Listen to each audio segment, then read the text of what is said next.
Hi guys, this is AOE 2020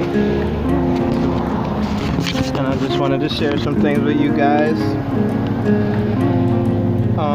I really love writing and a lot of people agree that I'm pretty good at it. A lot of people have asked me for tips in the past on how to write and how to write stories and how to get them started and how to get them going. So I just thought I'd make a video for you all on what my process is like when it comes to do that, and if it helps anybody, I'm glad it helps, whether it helps somebody get an A, on an assignment, or it helps somebody further a dream that they never thought they could accomplish or even get started.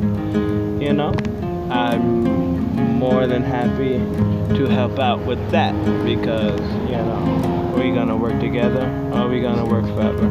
So to start with, I'm gonna read a short love story that I actually wrote this morning, and I made my outline last night, and I'll explain that at the end of the story. But just to show you that I might be, I might know what I'm talking about. I'm going to give you an example of the story I wrote.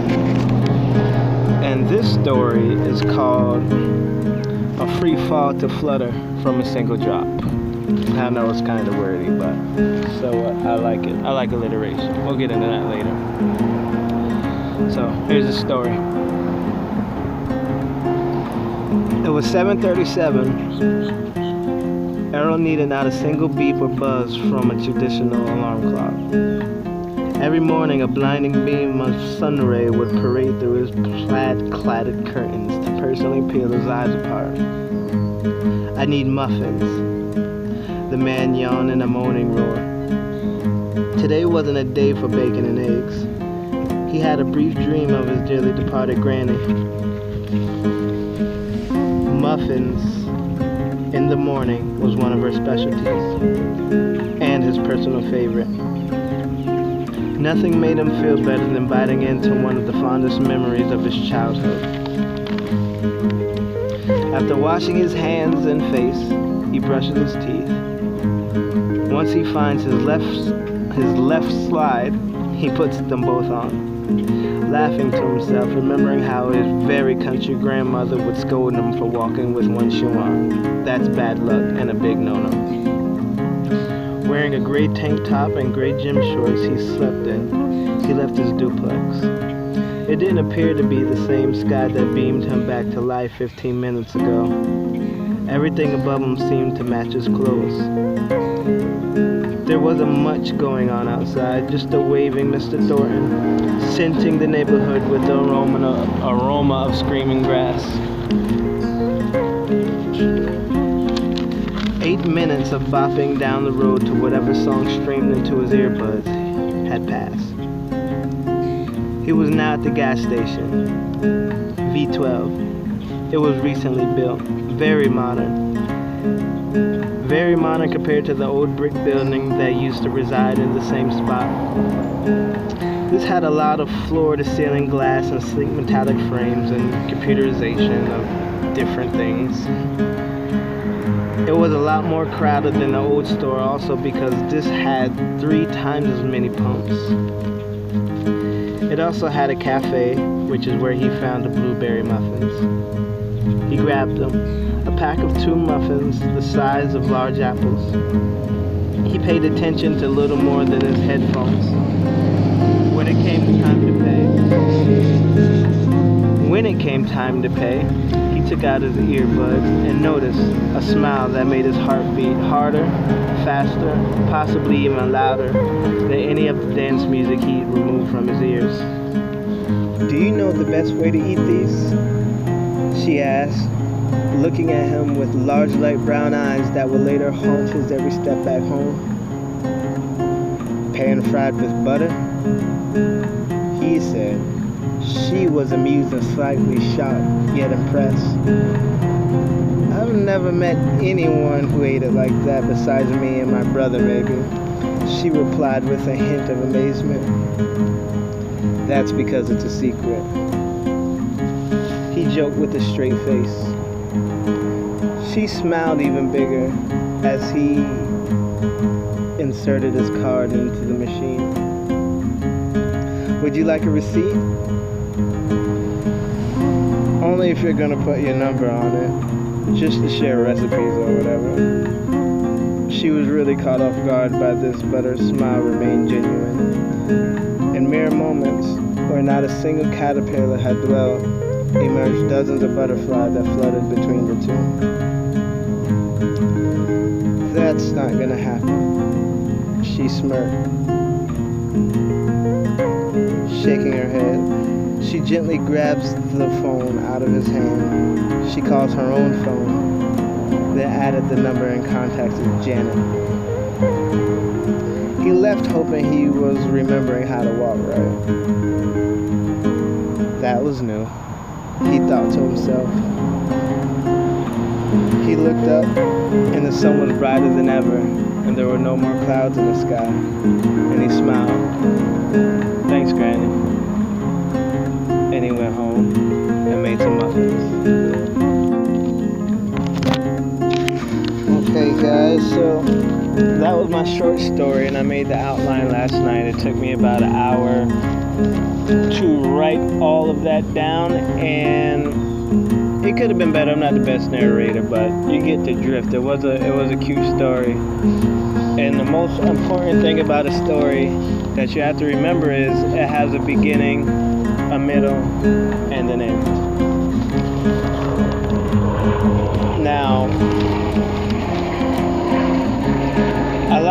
a mistake that a lot of people make and how they get stuck when they're writing stories is that they just start writing a story and they don't have an end in mind.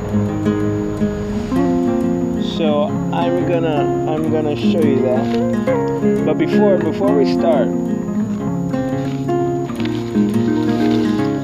I want you to know some things to consider as you're writing. And oh yeah, by the way, if at any time, that's me, AOE 2020. You can find me on Instagram, you can find me on YouTube, you can find me on Facebook, you know, so feel free to go like, comment, subscribe, share, donations, whatever, PayPal, Cash App, all AOE 2020. You know what I'm saying? Just throwing that out there. So anyway, some things to consider is vivids. Vivids are basically descriptions. You see, stories are basically, to me, they're like poems. Poems don't always have to rhyme, you know? And poems are basically, and stories in general, are basically pictures painted with words as opposed to colors and shapes. So in order to paint this picture, these are your colors right here, or at least your palette. The who, the what, the when, the where, the why, and the how. Look, what it look like, what does it smell like, what does it taste like, what does it sound like, what does it feel like, how did they feel or think when it was being done or said. That's your palette, and the words that you use to answer those will be your colors and your shapes.